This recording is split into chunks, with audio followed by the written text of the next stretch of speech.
Ceasefire के बाद Donald Trump सवालों से घिर रहे हैं। सेनेटर क्रिस मर्फी ने सवाल उठा दिए हैं ट्रंप पर। तो बड़ी खबर आपको बता रहे हैं। देखिए, सीज़फायर तो डोनाल्ड ट्रंप ने कर दिया, लेकिन उन्हें पता नहीं होगा कि अब अपने ही घर में घिरते हुए नजर आएंगे।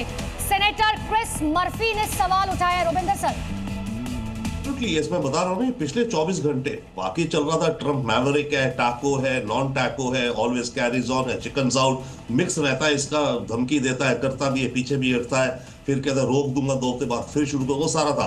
पर जो पिछले 24 घंटे हुए, आई थिंक उसने ट्रंप को लेकर के इसके बेस में, इन्फ्लुएंसर्स में, सब में एकदम डर और खौफ पैदा कर दिया कि ये प्रेसिडेंट क्या करने जा रहा है। जो उसने धमकी दी कि मैं न्यूक्लियर वेपन इस्तेमाल कर सकता हूं, तो इसके चलते बहुत उसके ऊपर प्रेशर आया अपना इंटरनल, जिसके चलते उसने ये राउट देगा। पर इसमें ये जो एग्रीमेंट है, आई थिंक अनुराग भी कह रहे हैं, टिकू सर भी कह रहे हैं, इसमें अभी कुछ नया नहीं है।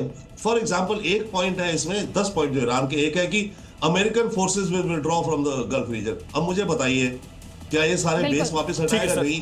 पर ये हो सकता है जो इन्होंने एडिशनल ट्रूप्स यानी जाहिर अमेरिका के लिए मुश्किलें बढ़ गई। बहुत शुक्रिया आप सभी का चर्चा में जुड़ने के लिए।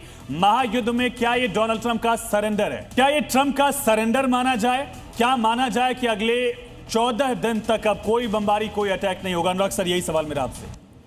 मेरा ऐसा मानना है कि हमें थोड़ा और वेट करना चाहिए। अभी हमें सारी शर्तों के किस किस चीज़ों पे एक्सेप्टेंस हुआ है, किस पे नहीं हुआ है, ये और अभी आना बाकी है। आने वाले समय में पता चलेगा कि किस किस चीज़ों पे एक्सेप्टेंस हुआ है, क्योंकि वहाँ पे जो अगर ग्राउंड की हालात देखें, ग्राउंड की हालात में इस समय ऐसी कोई सिचुएशन पिछले 10 दिन से ऐसी नज़र नहीं आ रही थी कि कोई मेजर मिलिट्री अटैक होने वाला है या मिलिट्री ऑब्जेक्टिव होने वाला है, ऐसा कुछ नज़र नहीं आ रहा था। सब अपनी अपनी जगह पे बैठे हुए थे। और जहाँ तक डिस्ट्रक्शन का सवाल था, तो दोनों देश एक दूसरे की तरफ ना केवल मिसाइल मार रहे थे, बट कोई ऑब्जेक्टिव अचीव करने की दिखाई नहीं पड़ रहा था। हाँ, और प्रोपेगेंडा वॉर इतने दिनों से चल रहा था, वो तो हम देख ही रहे थे टिक्कू सर। लेकिन 40 दिन में ये तो कहना पड़ेगा कि देखिए, डोनाल्ड ट्रंप को मुंह की खानी पड़ी है। पहले अमेरिका और इजराइल मिलकर ईरान पर ही हमले करते हैं। अब ईरान ने जो अपनी शर्तें रखी है, उसमें साफ तौर पर कहा है कि देखिए, जो हमारा नुकसान हुआ है, पहले तो उसकी भरपाई की जाए, और ये भी कहा जाए कि अब हमारे ऊपर हमले नहीं किए जाएंगे।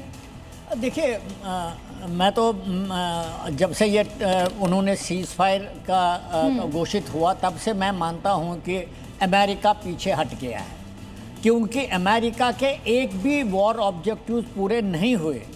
और साथ में ये भी हुआ, जो उनके अलाइज थे मिडल ईस्ट के, वेस्ट एशिया के अंदर, सऊदी अरबिया, बहरीन, कतर, ये सब 5-6 देश जो हैं, उनको भी मुझे लगता है उनके इंटरेस्ट को ट्रंप ने नज़रअंदाज किया। क्योंकि अगर इस हालत में आप सीज फायर करेंगे, और मेरा मानना ये है कि ये सीज फायर स्थायी रूप इख्तियार करेगा, क्योंकि एक बार आपने सीज फायर किया, वो मोमेंटम बिल्डअप करना दोबारा वॉर के लिए बहुत मुश्किल होता है। हाँ। और लोगों का, दुनिया का जो है, इसमें वेस्टेड इंटरेस्ट आएगा, क्योंकि कोई भी नहीं चाहेगा कि तेल इतना महंगा हो। सॉरी, मैं आपको बीच में रोक रही हूं, लेकिन ये एक बार जरा दर्शकों को समझाइएगा कि अगर आप कह रहे हैं कि देखिए, पता नहीं क्या किया डोनाल्ड ट्रंप, लेकिन 40 दिन किया तो किया क्या? मतलब अगर डोनाल्ड ट्रंप ये समझ नहीं पा रहे थे कि उन्हें क्या करना है, सीज फायर ही करना था, ना तो रिजीम चेंज कर पाए, ना तो यूरेनियम एनरिचमेंट पर बात हो पाई, मतलब जो वो चाहते थे कुछ नहीं हुआ। 40 दिन किया क्या? और दूसरा जो हम बता रहे हैं कि हॉर्मुज को खोल दिया। हाँ। हॉर्मुज तो बंद था ही नहीं जंग से पहले, तो वो तो वैसे की वैसी हालात है। हाँ। तो मैं मानता हूं कि सबसे बड़ा नुकसान इसमें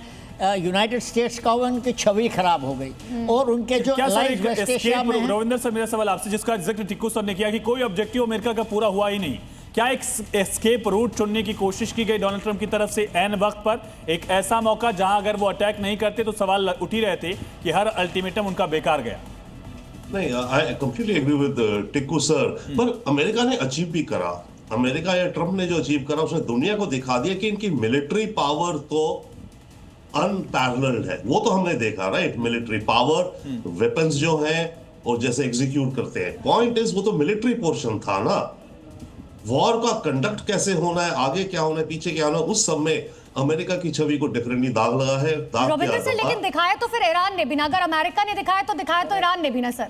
तो that's why I am saying, इसमें विनर तो मैं कहूंगा ईरान माना जाएगा, क्योंकि ईरान का मेयर सर्वाइव।